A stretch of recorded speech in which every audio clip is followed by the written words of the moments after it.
함께 나누게 될 주제 역시 중요한데요. 특별히 오늘은 예언, 그리고 방언, 그리고 통변의 선물을 주시는 성령님에 대해서 함께 나누고자 합니다. 우리는 어제 이 분별의 선물에 대해서 함께 살펴봤습니다. 지식의 말씀, 또 지혜의 말씀, 그리고 영들 분별, 이 모든 영역은 성령님께서 초자연적인 방법으로 우리에게 전달해 주시고 또 깨닫게 해 주시고 또 이게 하나님으로부터 온 것인지 아니면 세상으로부터 온 것인지를 구분해 낼 수 있는 분별력을 주시는 분입니다. 이제 오늘 나누게 될 주제는 언어의 영역에 속해 있는 선물들입니다. 이게 전부 다 말과 상관이 있는 선물들이죠.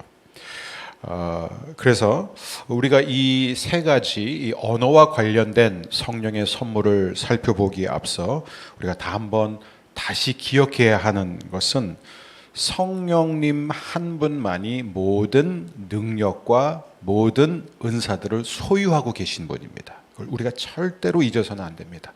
은사는 내 소유가 될 수 없습니다.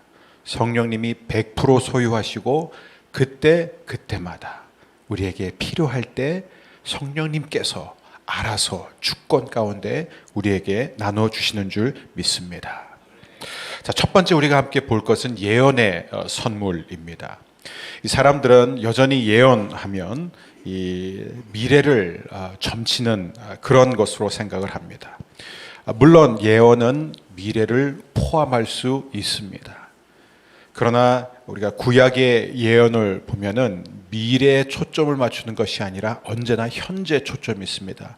지금 하나님의 말씀에 순종하지 않으면 앞으로 이렇게 될 것이다. 여기서 강조되는 것은 앞으로 어떻게 될 것이다가 아니라 지금 말씀에 순종해야 된다는 거예요. 하나님의 말씀에 순종하지 않으면 결국 망하게 되는 것은 사실 미래를 점치는 얘기는 아닙니다. 그건 말씀의 원리예요. 그렇죠? 근데 예언에 있어서 가장 중요한 것은 무엇이냐면 이런 미래적인 요소를 포함할 수는 있지만 미래의 핵심은 무엇이냐면 한 사람을 통해 다른 사람에게 전해지는 하나님의 격려의 메시지입니다. 그게 예언이에요. 한 사람을 통해 다른 사람에게 전해지는 하나님의 격려의 메시지입니다. 그래서 이 예언의 말씀은 어떤 경우에도 상대방을 낙심시키고 상대방을 지적하고 또 상대방을 책망하는 그런 게 아니란 것입니다. 이 구약의 예언서를 여러분 생각하지 말고 특별히 우리가 신약 성경이 말하는 이 예언을 생각해야 되는데 바울의 설명을 한번 들어보십시오. 우리 3절 함께 읽겠습니다. 그러나 예언하는 자는 사람에게 말하여 덕을 세우며 권면하며 위로하는 것이요. 자, 우리말 성경을 한번 읽겠습니다. 그러나 예언하는 사람은 사람들을 세워주고 격려와 위로의 말을 합니다. 여기서 중요한 게 무엇이냐? 세 가지요, 세 가지. 굉장히 중요한 성경적 예언의 기준은 무엇이냐면은 첫 번째가 바로 여기 나와 있는 것처럼 첫 번째가 뭐예요? 우리말 성경에 나와 있지 않습니까? 세워주는 거예요. 첫 번째가 세워주는 거예요. 두 번째는 뭐예요? 격려하는 거예요. 세 번째는 뭡니까? 위로하는 것입니다. 이게 바로 참 예언과 잘못된 예언의 차이점입니다. 여러분 여기서 중요한 것은 예언을 하는 즉 하나님의 말씀을 대하는 사람의 기준으로 상대방을 세우고 격려하고 위로하는 게 아니라 듣는 사람 기준이에요. 이게 중요합니다. 나는 원래 저 사람한테 저 사람을 세워주려고 내가 저 사람을 위로하려고 이런 말씀을 전한 건데 저 사람이 결국 상처받고 교회 떠났어. 이거 누구 책임이에요? 들은 사람 책임이 아니에요. 그걸 전한 사람의 책임입니다. 그래서 분별력이 필요한 것입니다. 그래서 지혜의 말씀이 필요한 거예요. 그래서 이 듣는 사람 그 예언의 말씀을 받는 사람이 살고 그 사람이 위로를 받고 그 사람이 격려를 받도록 하는 것이 참된 예언입니다. 여러분 예언이라는 것은 성령님께서 우리 가운데 갑자기 어떤 말씀이 떠오르게 합니다. 그렇죠? 성경 말씀이 떠오르게 해요. 그 말씀이 떠오를 때 그 말씀을 그대로 가지고 상대방에게 말하는 것, 선포하는 것, 그게 예언입니다. 그게 예언의 핵심입니다. 그래서 사도 바울은 특별히 너희가 예언을 하기를 바란다, 이렇게 말하는 것입니다. 우리 1절에 보면은, 오늘 14장 1절 보면 현대인의 성경으로 이렇게 되어 있습니다. 우리 함께 읽겠습니다. 여러분은 사랑을 추구하고 영적인 선물을 사모하며 특별히 예언을 하도록 하십시오. 자, 특별히라는 단어를 씁니다. 특별히 예언을 하도록 하십시오. 바울은 물론 성도들이 성령님이 주시는 다양한 선물들을 다 누리기를 원했습니다. 그런데 그 가운데서도 특별히 여러분 모두가 다 예언하기를 원합니다, 이렇게 말하고 있습니다. 그만큼 예언의 선물이 너무나 귀한 것이죠.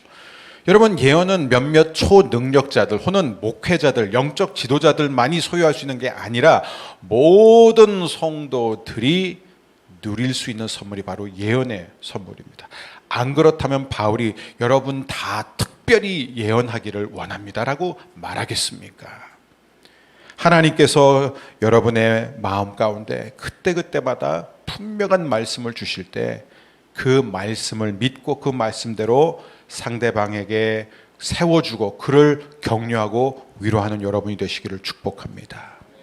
자, 그 다음에 두 번째가 바로 이 각종 방언을 말하는 선물입니다. 사탄이 가장 싫어하는 선물입니다. 그래서 이 은사를 정말 집중적으로 공격하죠. 지치지 않고 끊임없이 공격함으로써 어떻게 해서든지 사람들로 하여금 방언 때문에 이 방언의 문제로 이 분열이 일어나게 하고 논쟁이 끊이지 않게 합니다. 그래서 이 방언에 대한 어떤 오해, 또 어떤 의심, 또 두려움, 혼란을 갖도록 하죠. 근데 여러분, 우리가 꼭 기억해야 되는 게 있습니다. 방언이라는 선물도 다른 모든 선물들처럼 성령 하나님께서 우리에게 주시는 선물입니다. 즉 방언도 성령님으로부터 우리에게 주어지는 좋은 선물임을 우리는 기억해야 합니다. 많은 사람들이 혼동하는 부분이 무엇이냐면, 제가 이제 미국 유학 갔었을 때 석사를 하면서 가장 먼저 쓴 페이퍼가 바로 이 방언의 문제에 관한, 제가 정말 이게 너무너무 혼란스럽고 제 자신도 이해가 안 되고, 그러면서 제가 이 페이퍼를 쓰면서 며칠 밤을 새워가면서 막 방언 기도했던 생각이 아직도 너무 새롭습니다. 왜 사람들이 이렇게 방언 문제가 때문에 이렇게 혼란스러워할까?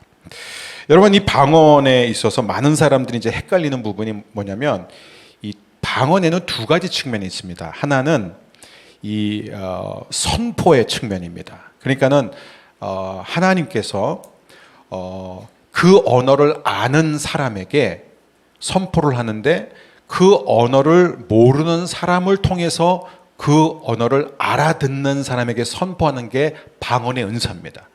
방언, 이게 선포의 은사예요.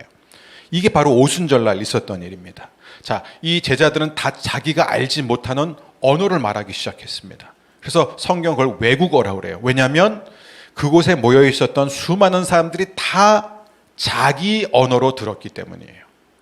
이해하십니까?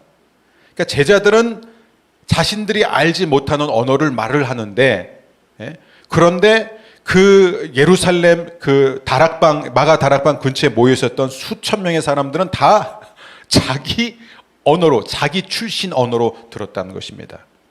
이게 외국어예요. 이게 그 제자들은 그때 뭘 하고 있었습니까? 방언으로 선포를 하고 있었던 거예요. 자, 그게 있고, 두 번째는 뭐냐면은 방언인데 기도의 언어인 방언이 있습니다. 개인 기도예요, 이거는. 이 둘을 우리가 혼돈해서는 안 됩니다. 바울은 이 둘을 구분할 줄 알았습니다. 그래서 성경에 보면 어떤 거는 이상하게 외국어인 것 같고, 어떤 거는 알아듣지 못하는 비밀을 말한 것 같고, 이 두 가지를 말하는 것이에요. 두 가지예요. 자, 그렇기 때문에 여러분, 고린도 이 개인으로 기도하는 것, 그렇죠? 개인이 하나님 앞에 비밀을 말하는 이 방언 기도를 성경은 뭐라고 표현하냐면 성령으로 기도하다. 이게 성령으로 기도하는 거예요. 성령 안에서 기도해라. 성령으로 기도해라가 바로 영이 기도하는 거예요. 여러분, 진짜 나는 누군지 아십니까? 진짜 저를 제 육신 보이시잖아요. 그죠? 이 육신은 뭐예요? 제가 그냥 그 안에 있는 거예요. 제가 그냥 껍데기예요. 껍데기. 이해하시죠? 우리가 이 땅에 사는 동안 제가 지금 육신을 입고 있는 것이지 이게 저 아닙니다. 저 이거보다 훨씬 좋아요. 주님 앞에서. 누가 진짜예요? 영이 진짜예요. 영이. 그렇죠? 제 영이. 여러분의 영이 진짜 여러분이에요. 여러분 그냥 지금 육신을 입고 있는 거고 그 육신은 흙으로 돌아갈 거예요. 그리고 하나님께서 여러분에게 영광스러운 영화된 몸을 주실 것입니다. 그래서 저는 지금 날마다 쇠퇴하지만 후퇴하지만 걱정하지 않아요. 그렇죠? 진짜 우리는 영이에요. 그렇죠? 근데 그 영이 말하는 게 방언이라는 거예요. 육신의 언어가 아니라 내 영이 진짜 내가 하나님 앞에 말하는 게 그게 개인 기도 방언이에요.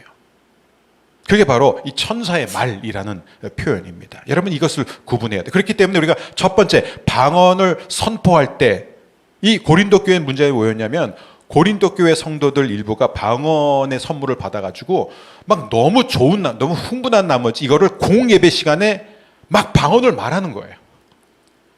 됩니까? 안 됩니까? 안 돼요. 왜 안 됩니까? 바울이 자세하게 설명하잖아요. 못 알아듣는다 아무도. 그 얘기예요 지금. 고린도전서 14장의 대부분이 바로 이 두 가지를 구분하는데 지금 바울이 신경 쓰고 있는 거예요. 막 악기까지 동원하고 하프도 동원하고. 그 얘기를 하고 싶은 거예요. 너희가 방언으로 누구에게 선포를 하고 가르칠 때 그게 무슨 소용이 있냐. 사람들이 그걸 알아들어야 거기에서 세움을 받고 위로도 받고 격려를 받을 텐데 너희가 하는 말이 전혀 알아듣지 못하는 외국어인데 이게 어떻게 교회를 세우는 것이냐. 그러니까 너희가 예배 시간에 방언을 하길 원하면 반드시 통역을 해야 된다 이 얘기예요. 그 얘기입니다. 여러분 꼭 이 부분을 구분했으면 좋겠어요. 그리고 이게 왜 중요합니까? 지금 바울이 고린도전서 12장, 14장이 이 성령님이 주시는 선물들을 다루고 있는데 일부러 그 한가운데 뭘 넣었어요? 고린도전서 13장을 넣습니다. 왜요? 왜냐하면 모든 선물, 모든 은사의 중심에 뭐가 있어야 돼요? 사랑이 있어야 되기 때문에요. 사랑이 최고라는 것입니다. 이게 단지 여러분 성령님이 우리에게 주시는 은사들 가운데 사랑이 최고입니다 그 얘기를 하는 게 아니라 성령님이 우리에게 주시는 모든 선물, 모든 도움, 모든 은사의 기초가 사랑이 되어야 된다는 거예요. 이걸 꼭 기억하세요. 아무리 좋은 성령의 선물도요, 내 안에 그것이 상대방을 사랑하고 세우고 격려하고 위로하는 목적으로 하지 않은 것은 안 돼요. 안 돼요. 하면 안 되는 거예요. 이해하시죠? 네. 그게 오늘 사도 바울이 말하고자 하는 것이죠. 자, 통변은 무엇이냐? 통변. 네. 그게 세 번째입니다. 통변의 선물입니다. 이게 바로 선포하는 방언, 그렇죠? 방언으로 뭔가를 선포할 때, 오순절 역사처럼 그때 제자들이 막 방언으로 말하고 있었는데 각 나라에서 온 사람들이 들어보니까 그들이 하나님이 행하신 일들을 막 말하고 있었던 거예요. 하나님이 행하신 일들을 말하고 막 하나님을 높이는 것을 들었습니다. 그게 뭐냐면 여러분 이 통변이라는 것은 다름 아닌 이 정의가 뭐냐면 방언으로 전해지는 메시지의 의미와 목적을 이해하는 능력이 통변이에요. 방언으로 전해지는 그 메시지의 의미와 목적을 이해하는 게 통변입니다. 여기서 중요한 게 의미와 목적이에요. 의미와 목적. 그걸 이해해야 되는 거예요. 여러분 제가 예전에 교회 있을 때 통역을 참 많이 했습니다. 근데 제가 통역을 하면 할수록 깨닫는 게 뭐냐면 통역은 번역이 아니에요. 그렇기 때문에 미국에서 온 강사 목사님이 막 얘기를 하잖아요. 근데 어떤 분은 정말 세 문장씩 얘기해요. 그거를 제가 다 단어 하나하나 기억하다가 이거를 문자적으로 하려면 전 못하죠. 못합니다. 저는 한 번은 남아공에서 오신 분이 한데 이분은 5분씩 얘기해요. 막 아프리카식 영어로 막 5분을 얘기하는데 제가 정말 기절했어요. 이 양반이 지금 내가 통역자가 있다는 걸 잊어버렸나? 막 하는 거예요. 제가 실수한 거예요. 왜냐면 저한테 물어봤어요. 설교하기 전에 내가 어떻게 했으면 좋겠냐? 마음대로 하라고 제가 그랬어요. 그게 실수였어요. 이분 정말 5분씩 막 샬라샬라 막 얘기를 하는데 제가 그거를 다 기억하고 있다가 그걸 문자적으로 해석하려면 그게 은혜가 될 거예요. 안 돼요. 저는 뭐를 캐치해요? 의미와 목적이에요. 이 사람이 지금 이 말을 하는 의미가 무엇이냐? 그리고 왜 이 말을 하는 것인가? 그걸 잡는 거예요, 여러분. 그게 통역입니다. 예, 그게 통역의 비결이에요. 다른 게 아닙니다. 그래서 저는 항상 기도할 때 하나님 이 목사님과 저와 한 영을 부어 주옵소서. 항상 그거 기도해요. 한 영. 그 성령께서 그분에게 주시는 그 의미, 그 목적을 제가 이해할 수 있도록. 그리고 그걸 제 언어로 전달하는 거예요. 그래서 저는 통역할 때 제가 통역한다고 생각하지 않고 제가 같이 선포한다고 생각하면서 통역을 합니다. 여러분 이게 참 재밌어요. 왜냐하면 저희 아들 어렸을 때는요 이렇게 물어봐요. 채찬 네 오늘 하루 어땠니? 이렇게 물어보면 보통 대답이 없어요. 그리고 좋았으면 이래요. 살짝 웃고 말아요. 그리고 보통 없어요. 그리고 어떤 때는 3일 후에 얘기해줘요. 예, 그리고 정말 가끔 네 좋았어요 이렇게 끝나요. 우리 아들 어렸을 때. 근데 우리 막내딸은 어렸을 때 이제 물어보잖아요. 재훈아 오늘 하루 어땠니? 하면은 내가 오늘 원래 자고 있었는데 오빠가 내 침대에 와가지고 내가 평소에 일어나는 시간보다 10분 일찍 깬 거야. 그래가지고 내가 그때 거기서부터 시작해요. 그리고 끝나지 않는 거예요. 이게 언제 본론으로 들어갈지. 그게 뭐냐면 기질이 다른 거예요. 그죠? 기질이 다른 거예요. 그러니까 통변하는 사람들도요 다 기질이 다릅니다. 그걸 인정하고 들어가야 됩니다. 자, 그런데 오늘 제가 여러분과 오늘 이제 결론적으로 말씀드리고 싶은 것은 무엇이냐면 바로 이런 언어의 선물들에 대해서 우리에게 바른 이해가 필요합니다. 여러분 우리가 그냥 얼핏 보면 제가 실제로 이 부분에 연구를 할 때 너무나 많은 학자들이 바울에게 있어서는 방언보다는 예언의 은사가 분명히 더 중요했다. 이렇게 결론을 내리는 학자들이 너무 많았어요. 근데 정말 그럴까? 왜냐하면 이 1절에 보니까 여러분 아까 우리가 1절에 여러분은 사랑을 추구하고 영적인 선물을 사모하며 특별히 예언을 하도록 하십시오. 특별히 예언을 하도록 하십시오. 그러면서 약간 방언에 대해서 굉장히 부정적으로 얘기하는 듯한 너희가 여러분이 방언을 해봤자 사람들이 알아듣는데 그게 무슨 소용이 있습니까? 그래서 우리는 약간 지금 사도 바울이 이 방언과 예언 두 은사 중에서 하나를 선택하라면 예언을 하는 게 좋겠다라고 말한 것 같이 느낄 수 있습니다. 여러분 여기서 바울이 고린도전서 14장에서 말하고자 하는 것은 공예배의 질서예요. 공예배 질서를 지금 다루고 있는 거예요. 그걸 빼면 안 됩니다. 그걸 빼고 그냥 구절 하나하나 읽으면 안 돼요. 여러분 기억하시죠? 고린도전서는 두 번째 편지예요. 첫 번째 편지를 썼는데 그 편지를 받은 고린도 성도들이 겪은 수많은 일들 가운데 이제 바울에게 질문들을 던진 거예요. 그래서 바울이 두 번째 편지를 쓰면서 페리데 이 문제에 관해서는 그리고 이제 고린도전서 12장에서 이 문제에 관해서는 길게 쓰는 거예요. 왜냐하면 지금 고린도 교회 성도들 가운데 많은 혼란이 있었거든요. 예배가 지금 제대로 드려지지 않는 거예요. 자꾸 사람들이 여기저기서 방언을 하는 거예요. 그러니까 바울이 뭐라고 말을 한 거냐면 예배 시간에 내가 다른 사람에게 가르치기 위해 섰을 때 누군가에게 메시지를 주기 위해 섰을 때 방언으로 말하는 것이 어떻게 도움이 되겠느냐 그 얘기예요. 차라리 예언을 하라 이거예요. 예언은 사람들이 알아듣지 않냐. 그래서 예언을 하면 공예배 시간에 모든 사람들이 알아듣는 하나님의 말씀을 선포하게 되면 모든 사람들이 그 말씀을 듣고 세울받고 격려받고 위로받을 수 있다. 그래서 공동체의 덕을 세울 수 있다. 교회의 덕을 세울 수 있다라고 말하는 것이에요. 그러나 다른 사람에게 뭔가를 말하고 가르칠 때 방언으로 하면은 그 사람들이 전혀 알아듣지 못하기 때문에 교회에 전혀 덕이 되지 않는다 그 얘기입니다. 자, 그렇다면은 방언이 덜 중요한가? 아니죠. 여러분 바울 잘 보십시오. 바울이 이런 말을 씁니다. 나는 여러분이 특별히 예언하기를 원합니다. 이렇게 말합니다. 그런데 바울은 동시에 또 무슨 얘기를 하냐면은 이렇게 말하고 있습니다. 5절입니다. 나는 너희가 다 방언 말하기를 원하는. 여기서 중요합니다. 자, 이거 분명하다. 나는 여러분 너희가 다 방언 말하기를 원한다. 예. 예. 잠깐만요. 여기 잘 기억하세요. 여러분이 다 방언을 말하기를 원하지만 그러나 공예배 시간에는 예언하기를 원한다. 이걸 우리가 어떻게 할 수 있냐면요. 여러분 보세요. 19절을 한번 보겠습니다. 그러나 교회에서 내가 남을 가르치기 위하여 깨달은 마음으로 5마디 말을 하는 것이 1만 마디 방언으로 말하는 것보다 나으니라. 저는 이 구절을 놓고 이렇게 설교하는 것도 여러 번 들어봤습니다. 여러분 1만 마디 방언보다 분명한 말 5마디로 하나님께 기도하는 게 낫습니다. 여기서 지금 기도 얘기하는 게 아니라 다른 사람을 가르칠 때를 얘기하는 거예요.